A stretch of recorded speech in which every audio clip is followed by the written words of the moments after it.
Star Wars Young Jedi Knights Diversity Alliance Chapter 20. Covered with grime and sweat, the sober group of young Jedi Knights set to work the next morning repairing the damaged rock dragon. Though Tenelka's ship carried a generous reserve of spare parts for emergencies, the damage the Hapen passenger cruiser's engine had sustained would require a great deal of time and ingenuity to fix. Until then, they couldn't get off the isolated planet of Kuar, and IG-88 and the assassin droid still had Tycho Thol hostage. They were stuck. And so Loey found himself sifting through tarnished brass wreckage of Tycho Thol's ship, searching for engine parts that could be salvaged whole or somehow adapted to the needs of the rock dragon. "Why does everyone wish to destroy my ship?" Tenelka muttered, examining the upper hull of her damaged ship with a handheld scanner while Jason crawled underneath to check the lower hull plating.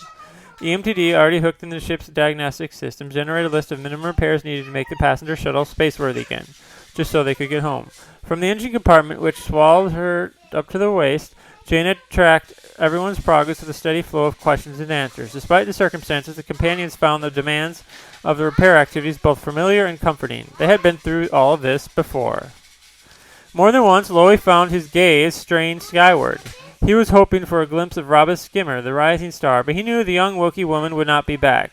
She had been too angry last night over Tycho Thol's rudeness and obvious contempt of Nola Tarkona, the Twi'lek reader Raba idolized. Loey had gone after her to calm her down and bring her back, but it had been no use. When Raba decided to leave, Loey had made one last-ditch request of her, that she should try to find out the subject of meeting Nola Tarkona was to have with Born on Thol. If that mystery could be solved, he told her, they could all be happy, human and alien alike.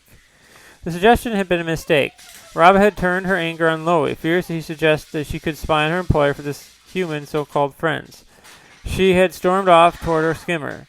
Loey studied a half-melted chunk of circuitry before discarding it. It would be of no use in the rock dragon. Loey might have despaired of ever seeing Rob again, had it not for the fact that at the last moment she had hesitated, turned, and told him she would find out him some other time, no matter where he went. And she would not abandon him entirely, ever again. Then, when Kashyyyk was gone, a flash of chocolate-brown fur in the mirror shadows of Kuar's night.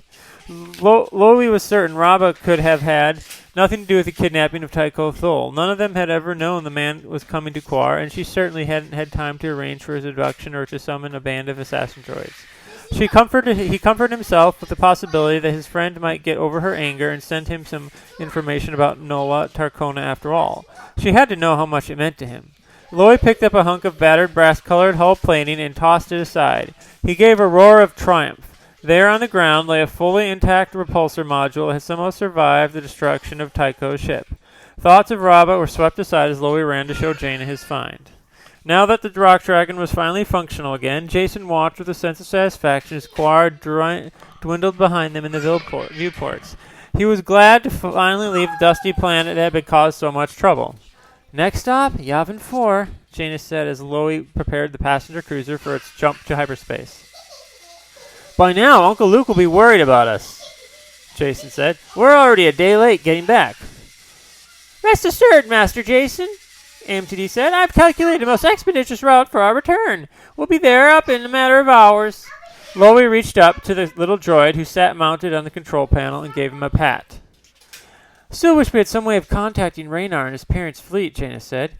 "I wish we had better news to offer, but the situation's only gotten worse." She sighed, looking out at the stars and thinking about the long distance to home.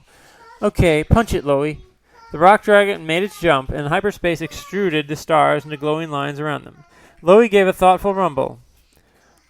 "No, I'm afraid not, Master Lobaka," EMT said. "I didn't store any of the locations of Bornon fleet's next jumps. Let's do a security breach. I set the trade winds and nav computers with full randomization along known routes." Jason sighed. Tycho Thol was our only contact with the fleet. "But Raynar will be back in touch. I doubt he'll stay in hiding for long, because he wants to help so badly." He heaved a sigh.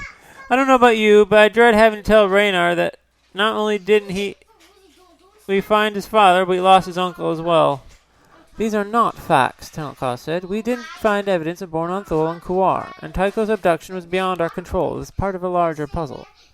Jason took some comfort in his friend's words. "We still don't know where Raynar's father went from Kuar," Jaina said.